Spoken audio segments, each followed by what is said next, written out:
Okay, Minister Robert, Mr. Tudge, thanks for your time. I really appreciate it. Tonight, I just want to get an insight into what's going on in the economy and small business in particular. Minister Robert, you're the Minister for Small Business, and I'd like to start quickly with yourself. So many small businesses are doing it tough, incredibly tough right now. And I'm sure that as Minister, you would be seeing and hearing the countless stories of hardship and businesses on the brink of collapse. To make matters worse, there doesn't seem to be any certainty going forward. Even businesses in states where there are no lockdowns, they are being impacted. Can you tell us how the government sees Q4 of 2021 and what should we expect from 2022, and especially with regard to lockdowns? Great question, because certainty equals confidence. If you don't have certainty, you can't have confidence, you can't invest, you can't seek lines of credit, you can't expand your business. It's why the government's released the National Plan to Transition Australia's COVID response. All Australians can go to pm.gov.au. In fact, I'll hold it up for you, only because I downloaded it before, which is our COVID plan. We are very firm on this, that hitting 70% we move to Plan B or Phase B, 80% we move to Phase C. We expect to be there within 2, 3, 4, 5 months, all going well by the end of the year. And it's at 80% Phase C, lift all restrictions on outbound travel. Only the most highly targeted lockdowns, which is about normal life. The key is vaccinations. Everyone needs to get vaccinated, and the federal government intends to hold states very keenly to what we agreed on this national plan to transition Australia in our response. The states and the Commonwealth agreed, but more importantly, we, the governments, agreed this with the Australian people as a contract. We won't allow states to back away from it. We are committed to it. The national plan is what small business should be using for them to get certainty. I love it. Minister Tudge, over to you. Like myself, many business owners have school-aged children, and in lockdown states, being a business owner or employee for that matter, and being a quasi-school teacher has been incredibly difficult. How do you see Term 4 in 2021, and what does the 2022 school year look like from an education perspective? 2022 should be back to normal, Paul. We get through to that 80% vaccination rate. Next year, schools back to ordinary life as much as possible. Term 4 this year in Melbourne. We'll have to wait and see on that. The advice that we got from the Doherty Institute, which is the Australia's expert infectious diseases body, says that once we get to 70% vaccination rates, you should be able to reopen schools where there aren't significant outbreaks.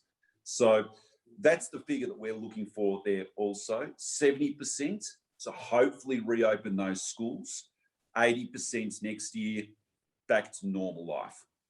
Okay, good. Now, Minister Robert, you're also the Minister for Employment, Workforce and Skills. The unemployment rate has been looking amazing. However, the recent lockdowns are going to play havoc with that a bit. Can you offer some guidance on how you see unemployment tracking over the next 12 months? It's going down. It'll head down.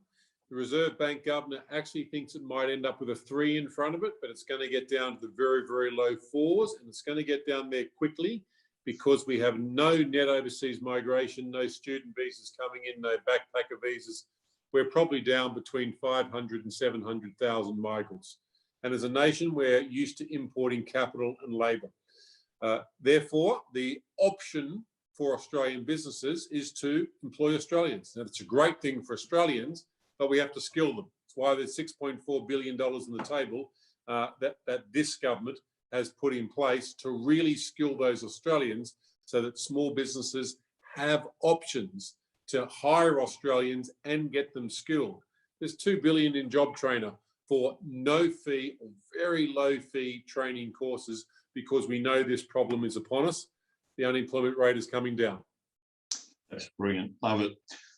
And fourth, final question, Minister Tudge, if I can draw upon your knowledge from your previous portfolios relating to immigration and population, when are we likely to once again see population growth through immigration return? And do you think it will return to pre-pandemic levels? Very good question. Next year, we should start to see some migration again.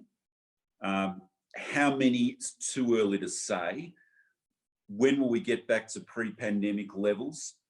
We predicted in the budget that it would be in about year 4 or 5. So it'll take some time before we get back to those quite significant net overseas migration numbers of about 250,000 per year. Now, we'll wait and see on that. There's a lot of ifs associated with that in terms of our vaccination rate, the efficacy of vaccines in other countries, how well we manage that entire process. But we should start to see migration come back next year in terms of international students, those skilled migrants, which is so desperately important, and obviously family members coming in as well, so that you can have reunions back with your family again. Yep. Well, 2022 is looking good. Now, last question. That's the hope, and we should be clear about this. We've set out this national plan, as Stuart outlined at the start, to give people confidence and hope. And you can actually see the light on the horizon. We're rapidly getting towards that particular point in time. And then when we get there, Stu, we're reopening. Correct. And getting back to normal life, which particularly as a Melburnian, we are just desperate for. Well, 200 plus days in lockdown, mate. That is just intolerable. That's it. Yeah, we're up there in the top 4 in the world, aren't we? Edging towards number 1, so yeah. In terms of lockdown, days in lockdown. Now, very last question before you both go. Could you show the audience, just what down-to-earth good guys you really are, and share with us your funniest or most embarrassing moment that you've had in Parliament or in public life? Goodness, I've had some doozies. I was doing an interview as the Assistant Treasurer where you've got no visual, so it's on the Gold Coast. All the tech failed. I couldn't hear anything, couldn't see anything. There's tech teams screaming and running around. So I grabbed my phone to take a photograph of them, to go, because they're just it's just hilarious. And as soon as I did that, it all went live. So the first thing the entire nation saw was me doing that. I was taking a selfie. And I'm going, I still can't hear anything. You got to laugh. Love it. Tudge, you've done many things. Where should I start? An individual moment. I mean, there's always so many silly things you do. Everyone makes mistakes in life, and I've had my fair share, that is for sure. A really embarrassing moment, funny, embarrassing moment. I know you've run from a camera or two, haven't we all? Yeah. I mean, I had that just recently where the camera sort of chasing me down the hallway. And they run after you. They're running after you, and I'm trying to... Anyway. We laugh. We've all done that. But anyway, I can't think of one individual one here, Paul, but we've all had our moments, I can tell you. No, you're Mr. Nice Guy, Tudge, so you're... He is a good man. It'll be hard to catch you off guard, but... gentlemen, thank you so much for your time and for that insight. It'll certainly help small business have some confidence going forward, and confidence. That is absolutely right. So thank you both so much.